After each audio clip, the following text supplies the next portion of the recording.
Chag Sameach.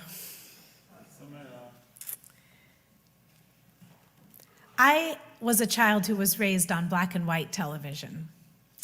For many years, I thought the color of the 49ers uniform was black.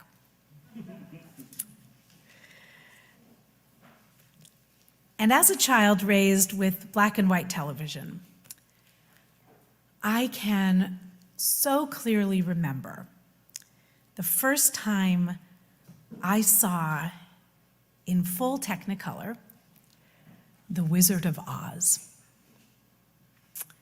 You know the moment about which I'm speaking.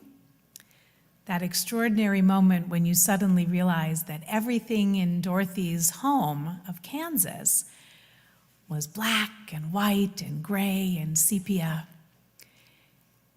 And when the storm passes and the house falls, and she sits up with a start, and she opens the door, and the brilliant colors of the land of Oz meet her and our eyes. Oh, what magic. 1939's classic Wizard of Oz endures to this day as one of the most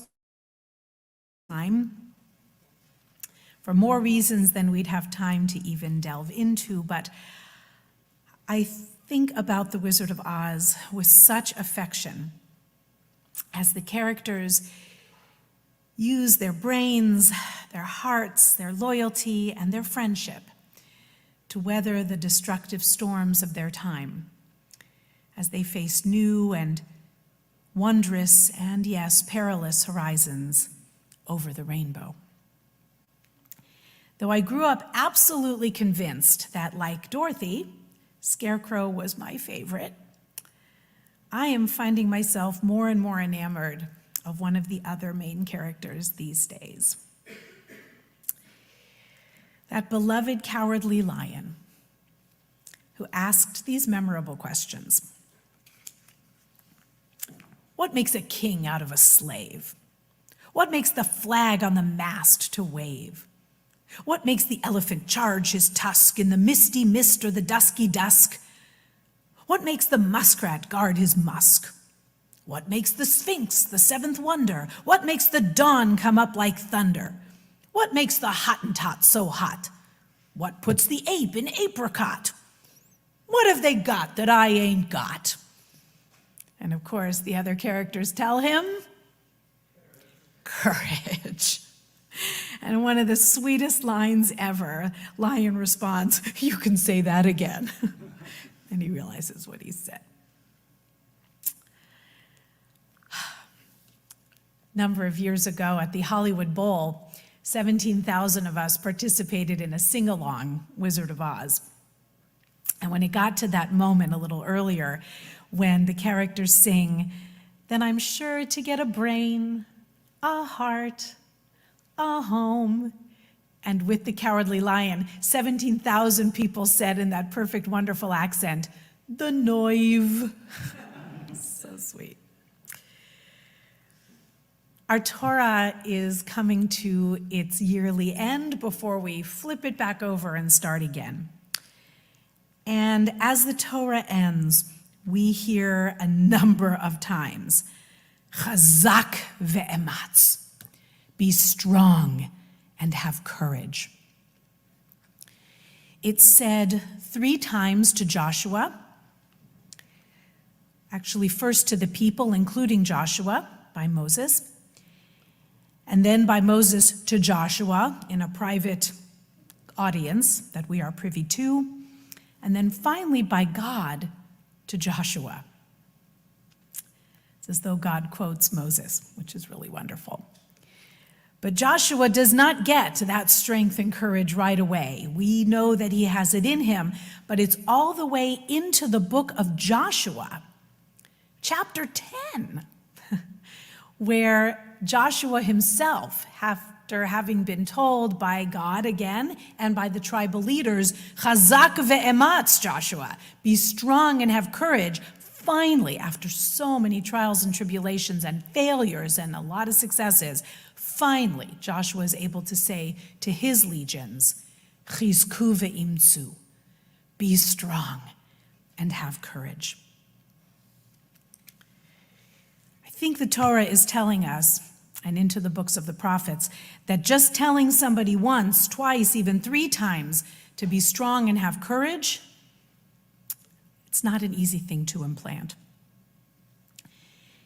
And particularly in times of unfathomable transitions, as with the end of our Torah and the coming into the new land, it is especially a time when our strength and courage might falter. Friends, if I asked you to give a list of some things that might be frightening us these days, I don't even think we could try. We would be here until the shofar blows. Next Rosh Hashanah. This is a tough time. And we each have those things in our current world that are probably conjured and symbolized by the Wicked Witch and her flying monkeys, the Kansas cyclone and the crazed apple trees, the high tower and the menacing marching guards, the ghostly, floating, thundering head of the wizard. Oh, that used to terrify me. And the sense of being displaced from home. Like that little goat sent into the unknown on Yom Kippur, carrying a piece of each of us with him, we wander in a wilderness of uncertainty and danger, and we're supposed to, on this day, especially, to feel kinship with those who wander vulnerably through a landscape of unimaginable risk, because to a greater or lesser extent, we all do. And yet, what examples of courage do we see against so much cowardice? In the women of Iran, in the first responders, firefighters, and rescue crews, in the medical professionals still battling COVID, in those who place loyalty to country over loyalty to party, and in the daily, unfathomable courage of the Ukrainian people and their leader, and so many others, near and far. And yet, how in heaven's name are we supposed to be strong and brave? Where are we going to find courage? The nerve. There is an extraordinarily compelling piece, I thought, published by the Institute for Jewish Ideas and Ideals. It's a wonderful, modern Orthodox group whose vision and mission, talk about courage, is to create a compassionate and modern orthodoxy for the Jewish people. They're a wonderful organization. And some time ago, marvelous teacher and rabbi, Dr. Shmuley Yanklowitz, published a piece called The Jewish Imperative to Cultivate Courage. It's far more rich and dense than I'll share in our limited time today. But Dr. Shmuley suggests that courage, at its heart, is the trait that underlines every other.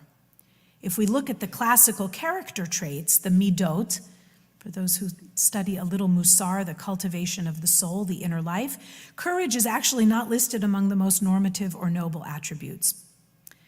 But he quotes Maya Angelou, who said, "Without courage, we cannot practice any other virtue.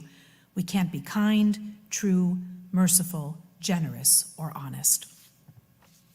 Dr. Shmuley quotes from across so many cultures, and it's just such a wonderful piece. I keep going back to it in the weeks since I discovered it. He lists 8 categories of courage. And he reminds us, before he even lists his 8, that courage is not reserved for the likes of Martin Luther King, Nelson Mandela, Rosa Parks, or David Ben-Gurion.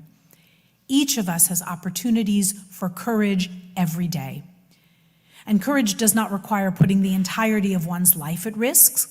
We don't have to have the temerity of someone like Nachshon ben Aminadav, who in rabbinic lore walked into the water of the Sea of Reeds, hoping that God would intervene and create a miracle. In fact, the rabbis teach us we may not rely on miracles if we are to be fully present in the world.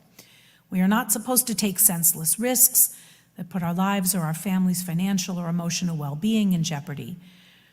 There is great risk in staying too comfortable and not changing, but there is also great risk in making ourselves and others too uncomfortable and demanding too much change too quickly.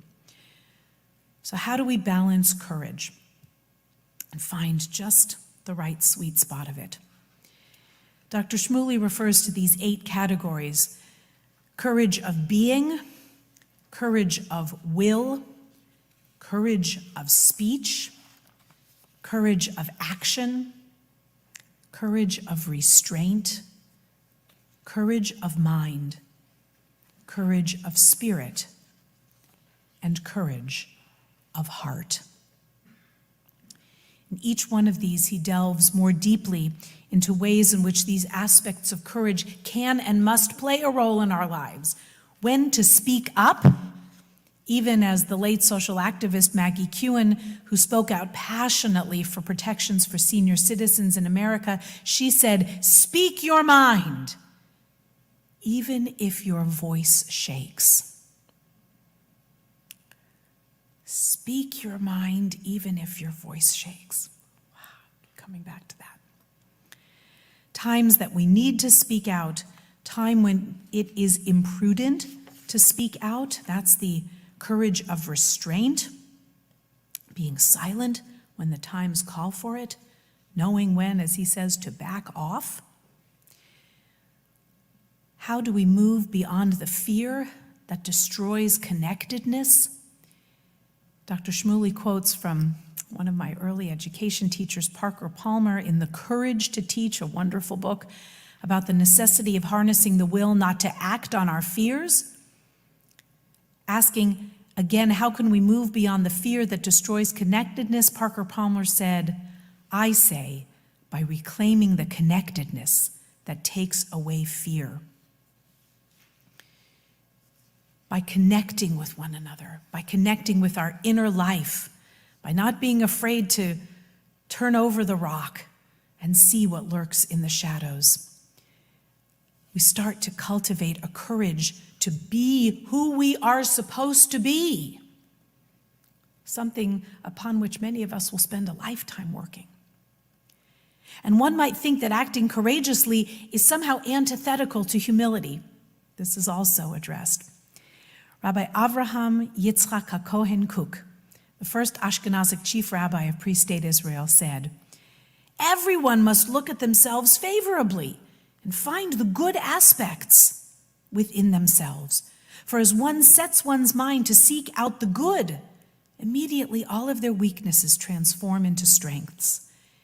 It is possible for a person to find within him or herself much good and to be very happy with your goodness. Day by day, such a person will increase their sense of courage with a pure heart, also full of compassion." How do we act with nerve, with courage, with moxie? Nelson Mandela now is credited with saying, "The person who has courage is not the one who does not have fear. He or she is the one who acts despite of those fears." And of course, one of our most famous teachings of courage is to remember that all of life is a very narrow bridge. Dare I say, it starts out a rather narrow, twisting, turning yellow brick road. And our job, as Rabbi Nachman of Wroclaw said, actually what he really said is not to make ourselves afraid. It gets translated as not to be afraid at all, but people have pointed out for a long time that's a pretty tall and maybe impossible order. And actually the original is to not make yourself afraid. How do we not make ourselves afraid? It takes work every single day. It takes the kind of courage that led a mother who was a friend of Rabbi Alan Liu to come to a place where she could write to the man sitting in San Quentin prison, condemned to death row for a crime he committed against her child. She spent years looking in the various faith traditions for a path whereby she could somehow come to some kind of terms with what had happened and have the courage to forgive and to continue to live her life to the full. And this is what she said. She wrote to this man who had committed an unspeakable crime.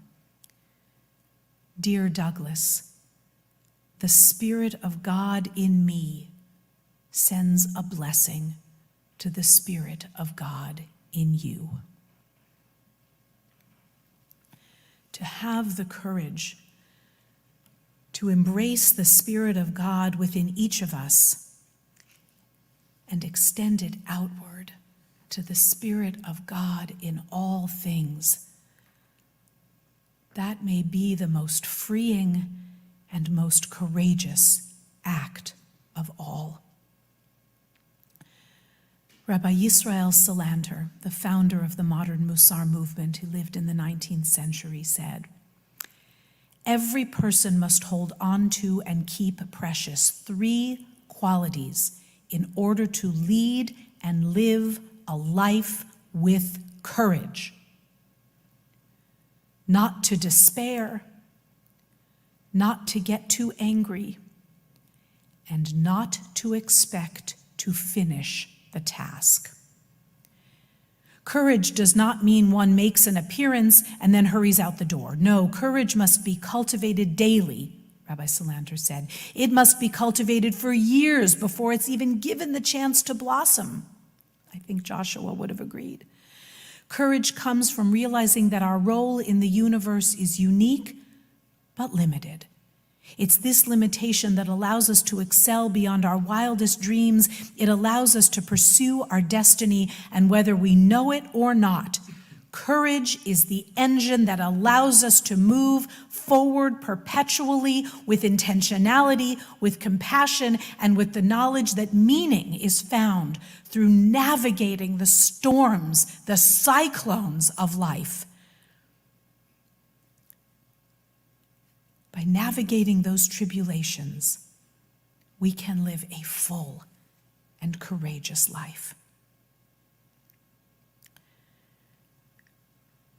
Yom Kippur comes to remind us that there is no place like home, this spiritual and traditional home that always sees the rainbow as a sign of hope and promise, of protection and reassurance. Let us look to the rainbow, my friends, and take courage from its promise, from its fragility, from its brilliance and light. Chizku ve'imtzu, my friends, be strong and courageous, and may we be sealed for a good, sweet, hopeful, and brave new year. Chag Sameach.